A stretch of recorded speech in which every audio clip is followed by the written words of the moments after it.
Welcome to business breakfast show. చైనాలో వడ్డీ రేట్లు 0.25% పెరిగాయన్న వార్తలతో గ్లోబల్ మార్కెట్స్ ఈ ఉదయం మిక్స్డ్ గా ట్రేడ్ అవుతున్నాయి.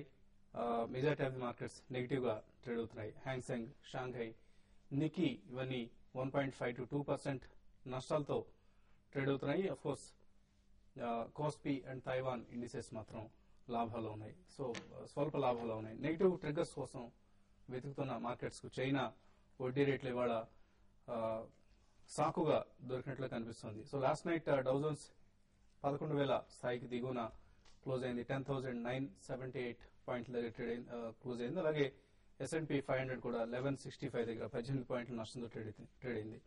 సో యాపిల్, IBM ప్రకటించిన రిజల్ట్స్ మార్కెట్స్ ను డిసప్పాయింట్ చేశాయి. అయితే bank of America, Goldman socks ఇవి మాత్రం బెటర్ రిజల్ట్స్ పోస్ట్ చేశాయి. సో ఓవరాల్ గా మిక్స్డ్ గా కనిపిస్తున్నాయి క్యూస్ గమనిస్తే. ప్రధానంగా కమాడిటీస్ మార్కెట్ లో భారీ నష్టాలు గమనిస్తున్నాం మనం. ఇంక్లూడింగ్ గోల్డ్, కాపర్, క్రూడ్ ఇవన్నీ నష్టాల పాలవుతున్నాయి. గోల్డ్ ఆల్మోస్ట్ 2% కరెక్ట్ అయింది. అలాగే క్రూడ్ లో కూడా 4% వరకు నష్టం కనిపిస్తోంది.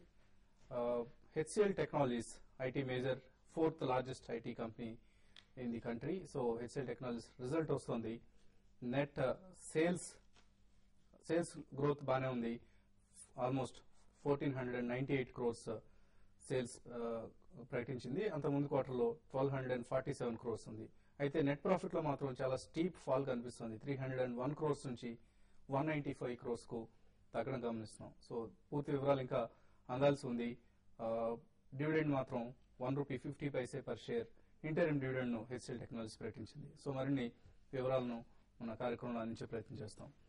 సో మార్కెట్స్ ట్రెండ్ పై విశ్లేషణ అందించడానికి ప్రస్తుతం అనలిస్ట్ కుటుంబరావు గారు అలాగే శేషు గారు సిద్ధమన్నారు. సో కుటుంబరావు ఓవరాల్ గా మరొకసారి ఇవాళ కూడా కొంత నష్టాలు తప్పు అనిపిస్తుంది. SGX, నిఫ్టీ ట్రెండ్ గమనించినా లేదా గ్లోబల్ క్యూస్ గమనించినా కూడా. సో ఫ్యూచర్స్ లో కూడా నిన్న గమనించాం నిఫ్టీ ప్రీమియం బాగా తగ్గిపోయింది. ఆల్మోస్ట్ 10 points ప్రీమియంతో క్లోజ్ అయింది. సో ఇవన్నీ ఎటువంటి ఇండికేషన్స్ ఇస్తున్నాయి? మనం చాలా సార్లు కూడా మెన్షన్ చేసామండి. ఎప్పుడైతే నిఫ్టీ హెఫ్టీ ప్రీమియంతో ట్రేడ్ అవుతుందో అప్పటి వరకు షార్ట్ పొజిషన్స్ ఉన్నాయి. నిఫ్టీ ప్రీమియం తగ్గటం మొదలవుతుందో అప్పుడు షార్ట్ పొజిషన్స్ కూడా కవర్ అయ్యే లోవర్ లెవెల్స్ మార్కెట్ లో ఫర్దర్ వీక్నెస్ జనరేట్ అవడానికి పాసిబిలిటీ ఉందని నిన్న clearly end of the day weighted averages తీస్తే దాదాపు నిఫ్టీ స్పాట్ కిను ఇటు ఫ్యూచర్స్ కి కూడా పెద్ద డిఫరెన్స్ లేదనమాట. 4 to 5 points కంటే క్లియర్లీ ఇది ఇండికేషన్ ఏంటంటే కాస్త షార్ట్ టర్మ్ పొజిషన్స్ ఏవైతే ఉన్నాయో అవి చాలా మంది కట్ చేసుకుంటున్నారు. ఎందుకంటే more over various investment options ఏవైతే ఇప్పుడు అవైలబుల్ ఉన్నాయి లైక్ కోల్ ఇండియా ఇష్యూ అనండి and surprisingly SBI Tier 2 bonds huge response వచ్చింది. దట్ ఇట్ సెల్ఫ్ షోస్ అనమాట దట్ ఇన్వెస్టర్స్ ఏంటంటే స్టాక్ మార్కెట్ లో హై వొలటిలిటీ ఉన్నప్పుడు మనకి వేరే ఇన్వెస్ట్మెంట్ ఆప్షన్ ఉంటే అందులో డబ్బులు పెట్టచ్చు కదా, ఈ వొలటైల్ మార్కెట్ కి ఎందుకు రావాలని చెప్పేసి. ఎందుకంటే జస్ట్ 1,000 crore ఇష్యూ అయిన స్టేట్ బ్యాంక్ ఆఫ్ ఇండియాది రీటైల్ ఇన్వెస్టర్ పోర్షన్ 500 crores అయితే bond issue 17 times over subscription వచ్చింది. And it doesn't have any tax incentive కూడా అనమాట. 9.25 to 9.5% కూపన్ రేట్ ఉంటాయి. అండ్ మోర్ ఓవర్ రిపీటెడ్ గా గ్లోబల్లీ బ్రిక్ నేషన్స్ ఎంత command చేస్తాయి అంటానికి ఇప్పుడు power China just 0.25% interest rate పెంచింది అని నిన్న మధ్యాహ్నం నుంచి రూటర్స్ లో కానీ బ్లూంబర్గ్ లో కానీ రిపోర్ట్స్ రావటం మొదలైందో ఇమీడియట్ గా అన్ని గ్లోబల్ మార్కెట్స్ క్రాష్ అవ్వటం ఎట్ లోవర్ లెవెల్స్ అనమాట చాలా వీక్నెస్ డిస్ప్లే చేయటం మనం చూసాం. ఎస్పెషల్ US మార్కెట్ ఇంట్రాడేలో కూడా దాదాపు మోర్ దాన్ 200 points క్రాష్ అయింది అక్కడ కూడా. అండ్ మన market end of the day last 1 hour లో హ్యూజ్ సెల్లింగ్ ఏదైతే వచ్చిందో అది కూడా clearly indication. But one positive factor నిన్న ఫాలో ఏంటంటే సెకండరీ బ్రాడ్ బేస్డ్ షేర్స్ మాత్రం పెద్దగా పడలేదు. వాటిలో హైట్ అండ్ యాక్టివిటీ కనిపించింది. చాలా వరకు కొత్త లిస్టింగ్స్ అవునండి. అదర్వైజ్ ఫండమెంటల్లీ సౌండ్ స్టాక్స్ లో వాల్యూమ్స్ గుడ్ గా అయింది. అండ్ ఓన్లీ మీకు మార్కెట్ బెర్త్ కూడా ఆఫ్టర్ 2 o'clock కాస్త నెగిటివ్ జోన్కి వెళ్ళింది. ఎప్పుడైతే సెల్లింగ్ మొదలైందో టిల్ దెన్ ఇదిగానే ఉండింది. అండ్ ఇవాళ మార్కెట్ లో కూడా ఇన్ఫ్లుయెన్స్ ఎక్కువగా mid cap and small cap stocks లోనే ఉంటుంది, స్పెషల్లీ బ్రాడర్ మార్కెట్ లో. ఎందుకంటే ఇప్పుడు NSE కూడా అనౌన్స్ చేసింది అనదర్ 23 స్టాక్స్ F&Oకి ఇంక్లూడ్ చేస్తాను నెక్స్ట్ సిరీస్ అని. అందులో చాలా వరకు ఇదివరకు తీసేసిన స్టాక్స్ కూడా తిరిగి ఇంక్లూడ్ చేస్తున్నారు. Like Alok textiles, 3i Info, IRB Infra ఇలాంటి చాలా స్టాక్స్ అనమాట. కాబట్టి ఈ స్టాక్స్ అన్నింటిలో కూడా డెఫినెట్లీ హైట్ అండ్ యాక్షన్ కనిపిస్తుందని అనుకుంటున్నాను. లాస్ట్ ఫ్యూ డేస్ లో ఆల్రెడీ మనం చూస్తున్నాం లైక్ సింధు బ్యాంక్ ఇలాంటి స్టాక్స్ అన్ని, బాటా ఇండియా ఇవన్నీ. పర్టికులర్లీ ఇప్పుడు ఫోకస్ కూడా ఫ్రంట్ లైన్ నుంచి ఈ స్టాక్స్ షిఫ్ట్ అవుతుందని అంటాను.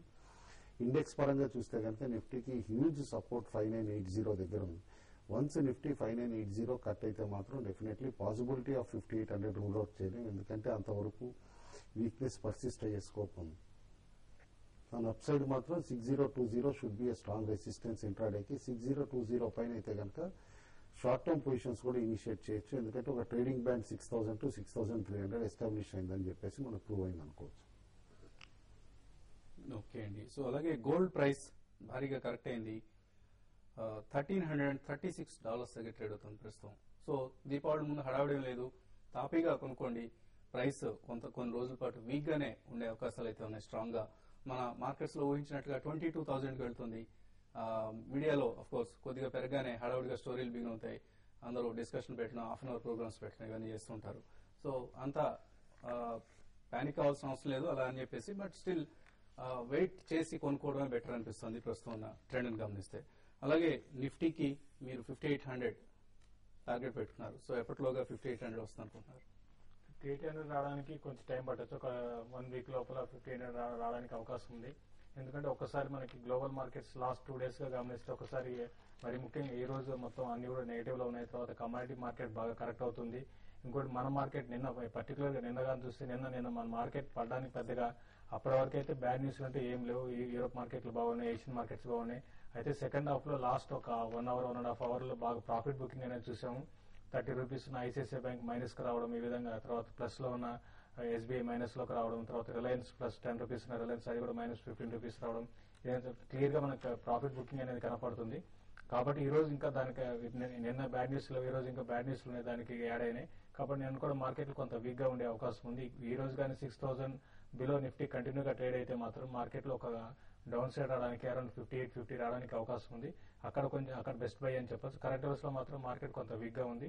చాలా వరకు నిన్న హాఫ్ అన్ అవర్ లోనే మార్కెట్ పడింది, దానివల్ల అంటే కొన్ని స్టాక్స్ పడలేదు.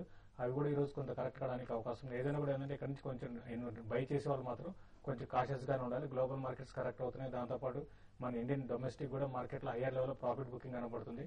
ఇన్ని రోజులు కంటిన్యూగా ఇన్వెస్ట్ చేస్తున్న ఎఫ్ఐస్ కొంత ప్రాఫిట్ బుకింగ్ చేసే అవకాశం కనబడుతుంది. కాబట్టి కొంచెం కాషియస్ గానే ఉండాలని అనుకుంటాను. ఒబెరాయ్ రియాల్టీ ముంబైకి చెందిన కంపెనీ ఇటీవలే ఐపీఓకి వచ్చింది. ఇవాళ ఈ కంపెనీ షేర్స్ లిస్ట్ కాబోతున్నాయి. $260 ధరతో ఒబెరాయ్ రియాల్టీ షేర్స్ ఆఫర్ చేసింది మార్కెట్ లో.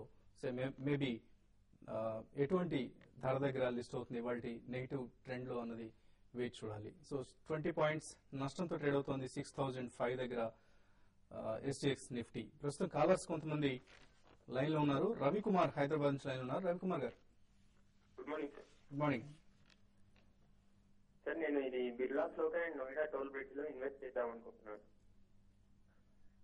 ఓకే అండి. సో ఈ రెండు స్టాక్స్ లాంగ్ టర్మ్ కోసం షార్ట్ టర్మ్ కోసం అండి? లాంగ్ టర్మ్ కోసం అండి, ఒక 6 months హారిజన్ లో.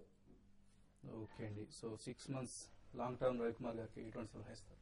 6 months హొరైజన్ తోటి అయితే కనుక డెఫినెట్లీ నోయిడా గుడ్ బెట్ అవుతుందండి, ఎందుకంటే తిరిగి ఇప్పుడు రీసెంట్ 38 లెవెల్స్ ఏదైతే టెస్ట్ చేసిందో తిరిగి కరెక్ట్ అయి 33 దగ్గర ట్రేడ్ అవుతుంది అనమాట. Closer to 33 definitely good bet stock. మీరు 6 months హొరైజన్ తోటి డెఫినెట్లీ ఇన్వెస్ట్ చేయండి ఈ స్టాక్ లో. బిర్లా శ్లోకా వరకు వస్తే మాత్రం ఎడ్యుకేషన్ స్పేస్ లో హైట్ అండ్ యాక్టివిటీ ఉన్నాయి. అండ్ ఈ stock one of the first players అయినా కూడా నేను అనుకోవటం మాత్రం ఈక్విటీ మేనేజ్మెంట్ సరిగ్గా చేసుకోలేదు. ఎందుకంటే ఫస్ట్ కన్సాలిడేషన్ చేసి ఇటు సబ్సిడరీస్ తర్వాత ఇమీడియట్ గా మళ్ళీ ఫాలో ఆన్ పబ్లిక్ ఆఫరింగ్ చేసి మళ్ళీ ఇప్పుడు వారెంట్స్ కూడా కన్వర్ట్ చేసుకోవటం ఇవన్నీ చూస్తూ ఉంటే హ్యూజ్ ఈక్విటీ పెరిగిపోతుంది కంపెనీకి. అండ్ ఈ ఈక్విటీ సర్వీస్ చేయడం కూడా కష్టం అవుతుంది.